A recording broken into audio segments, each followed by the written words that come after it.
dans une GT2.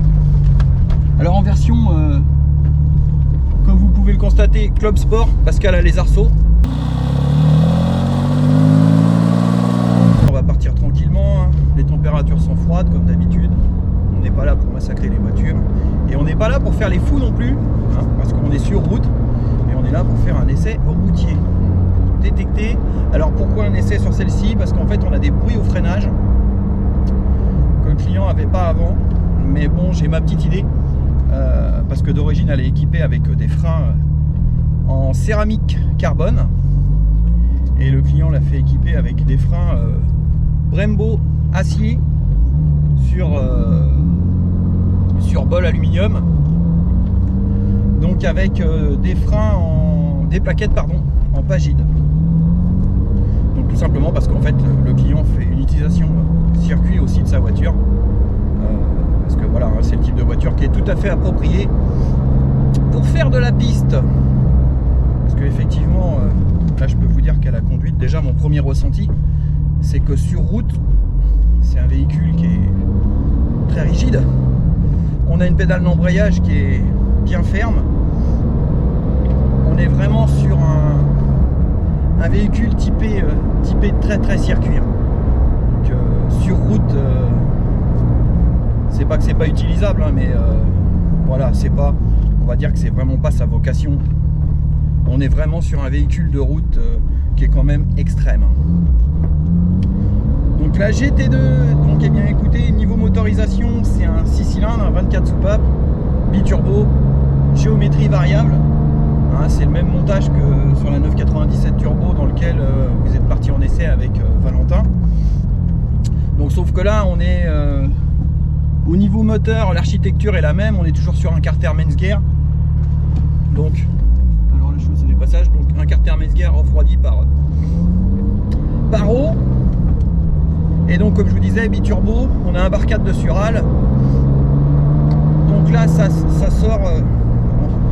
680 Nm à 2200 tours. Donc là je peux vous assurer déjà que on affleure tout juste la pédale, parce qu'on a un moteur derrière qui pousse très fort. Et surtout la grosse différence aussi, oui, avec la 997 turbo, c'est que la 997 turbo est en 4 roues motrices. Et là nous sommes en 2 roues motrices. Donc sur la version GT2, la vocation de la voiture, hein, c'est vraiment les performances pures. Donc là on passe sur 2 roues motrices. Donc autant vous dire que quand il faut commencer à accélérer, il faut doser. Parce que quand vous avez 530 chevaux qui déboulent sur les roues arrière avec 680 Nm de couple, il faut faire attention à ce qu'on fait, surtout sur route ouverte et surtout quand il pleut. Donc voilà ce que je peux en dire déjà dans un premier temps. Donc autrement, bah voilà, hein, l'habitacle intérieur, hein, ça se compose un peu comme la 997 turbo. C'est un peu plus racé, hein, avec les, comme vous voyez, les sièges baquets, l'arceau parce que c'est une Club Sport. Et donc ouais, comme je vous disais à l'instant, c'est un véhicule qui est très très rigide. Là, on a une précision dans les trains roulants qui est diabolique. C'est-à-dire qu'à, vous voyez, on prend le volant, on fait ça, ça répond tout de suite. On a une lecture de la route qui est assez impressionnante. On a vraiment, quand on dit on lit la route, on ressent la route, hein, vraiment. C'est vraiment quelque chose d'assez impressionnant. C'est une voiture, ça fait partie des véhicules de chez Porsche qui sont quand même assez exceptionnels. On n'en croise pas tous les jours dans nos ateliers. Et là, on peut dire qu'on a tout le savoir-faire de Porsche qui est concentré. Donc effectivement, hein, maintenant ils ont sorti les nouveaux modèles, hein, 991, 992. Donc ils sont encore plus performants, surtout au niveau châssis. Mais là déjà, on a déjà un véhicule très très performant. Alors là voilà, ça a chauffé tranquillement. Là j'essaye de... Alors ouais, donc le but de cet essai, c'est que voilà, j'ai un ressenti sur les bruits. C'est comme je vous disais, c'est qu'en fait on a des bruits au freinage, mais moi je suis à peu près sûr que les bruits au freinage sont liés aux nouveaux disques qui sont montés sur bol aluminium, et qu'en fait, fait, il faut qu'il soit chaud pour qu'il se mette pour qu'il se dilate, pour supprimer les jeux de fonctionnement au niveau du bol du disque, et ça supprime les bruits. Je suis à peu près sûr de ça. Enfin, tous les accessoires ou autres équipements qui sont faits pour la piste, hein, c'est vraiment fait pour l'efficacité. Hein. On ne cherche pas à avoir des bruits ou de l'agréabilité. Ce qu'on veut, c'est de la performance pure. Et à mon avis, voilà, tout simplement, ces freins-là, ils sont faits. Il faut qu'ils chauffent, et une fois qu'ils sont chauds, on n'a plus de bruit. Et je suis à peu près sûr que ça va être le cas. Donc ça commence à chauffer un petit peu de partout. Donc il va falloir que je fasse chauffer les freins pour me rendre compte de ce qui se passe. Déjà, vous voyez ce qui se passe quand on commence, et je peux vous assurer que ça freine très fort. Voilà. Comme on dit, on a Lucifer dans le coffre. C'est... Vous allez pouvoir le constater si on accélère un peu.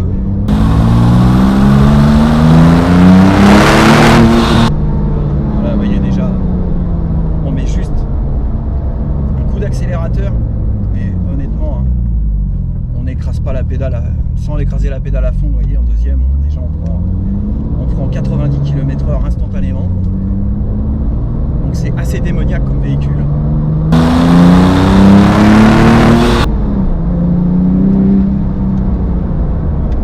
Voilà le test des freins. Donc, ouais, c'était ce que je pensais. Quand ça chauffe, le bruit de craquement disparaît. Parce que si vous voulez, c'est un montage. Alors pour ceux qui connaissent, comme je disais avant, on a un bol qui est fixé sur le noyau, et puis après on a une piste de frein qui est boulonnée tout le tour en flottant. Donc c'est un système flottant justement pour permettre les dilatations et permettre à la piste de frein de travailler en fonction des températures. Et puis quand c'est froid, on n'est pas sur les, on a du jeu, hein, pour que ça puisse prendre sa place à chaud, parce qu'effectivement les freins ça chauffe très fort. Et une fois qu'ils sont chauds, ça prend sa place et ça fait plus de bruit. Et là c'est le cas. On va reconfirmer ça en filant un petit peu plus loin. Et là, comme je vous disais, oui, sur route ouverte avec un véhicule comme ça, et qu'on accélère, on est très vite à des vitesses stratosphériques. Donc, comme je vous disais, on n'est pas là pour faire des foufous, hein. On est là pour tester le véhicule. Et, parce qu'on est sur route ouverte et qu'on n'a pas le droit, tout simplement. L'accélération tout de suite, hein. Comme disait Valentin sur la 97 turbo, là, on est sur la même chose, hein. Là ça pousse très fort.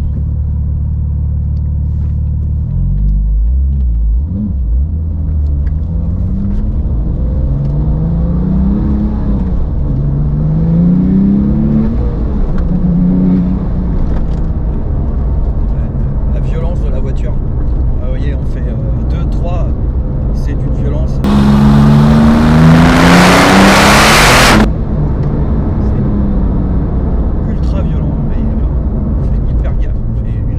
On est propulsé en avant, mais c'est... Enfin, faut vraiment être dedans, hein, pour se rendre compte de la... On va dire de la... C'est même, ouais, de la bestialité du véhicule. Là, on est sur des autos, c'est... Là, c'est vraiment bestial. Je peux vous le dire honnêtement. Là, c'est... Ça pousse fort, très fort.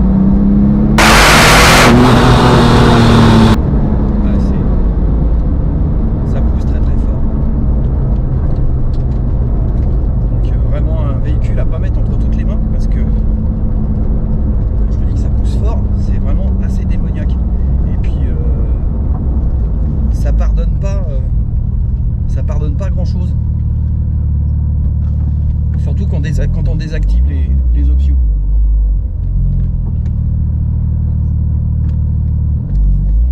Je vais refaire un essai de frein, mais a priori ce que je pensais s'avère vrai, parce que on avait un bruit de craquement. Moi, je fais mon test. Non, alors on n'a plus le bruit de craquement, hein. Alors on entend un bruit, hein, de frein qui siffle, mais ça c'est tout à fait normal sur des plaquettes en pagide jaune comme ça. C'est normal. Alors juste pour le plaisir, je vous refais une accel.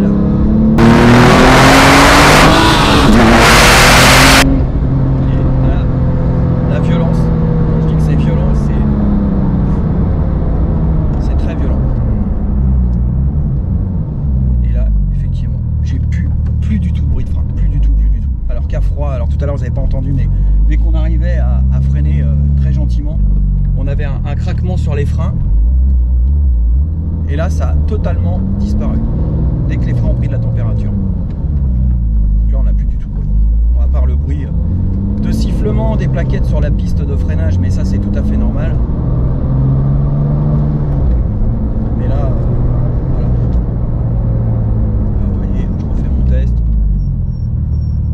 Voilà, j'ai mon bruit de sifflement, mais je n'ai plus mon bruit de craquement.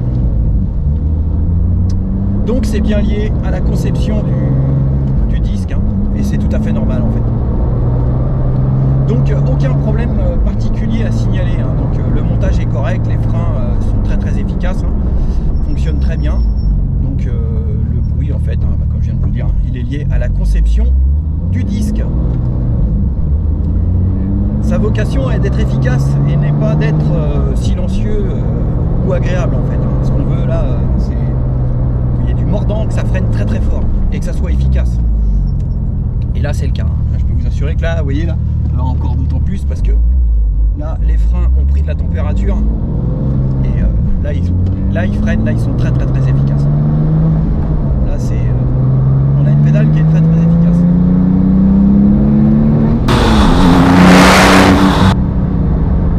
Toujours sur une voiture, et on peut pas, dès qu'on touche l'accélérateur, on arrive tout de suite à 90. C'est assez impressionnant. Et à côté de ça, on arrive presque à rouler aussi très tranquillement si on veut. Mais bon, le problème d'avoir une voiture comme ça sur route, c'est tellement tentant que voilà, moi je dis que voilà, c'est vraiment une voiture qui est vouée au circuit, hein. De toute façon, elle a été conçue et faite pour ça. Sur route, vous voyez là, on peut rouler tranquille, hein. L'exemple est là, hein, parce que vous voyez là, je mets la 5e, je vais même mettre la 6e, voilà, là je suis en 6e à 90. Ça le fait, hein, mais bon, on sent bien que la voiture elle n'est pas faite pour ça, quoi. Elle n'est pas faite pour ça. Mais comme d'habitude chez Porsche, hein, on a la rigueur allemande dans tout ce qu'ils font. Toute l'ergonomie du véhicule est parfaite. La position de conduite, on est tout de suite parfaitement calé, on est tout de suite bien. Enfin, moi à chaque fois que je monte dans une Porsche, la position de conduite, on est tout de suite bien. On n'est pas en train de chercher sa place ou de chercher des réglages de siège ballon 107 ans. Là c'est direct, on se pose, on règle sa longueur de jambe et puis bah direct on est prêt à partir. Et ce qui est le cas là. Eh bien écoutez, on va rentrer à l'atelier tranquillement et puis on va refaire quand même un check visuel du système de freinage, hein, parce que voilà, c'était vraiment la demande du client, parce que le bruit l'inquiétait, il voulait être rassuré de savoir si c'était normal, pas normal, s'il y avait des problèmes liés au montage de son nouveau système de freinage. Donc eh bien écoutez, ce que j'en conclus, c'est que ce bruit qu'on avait, il est uniquement à froid, hein, et en fait eh ben, il est tout à fait normal.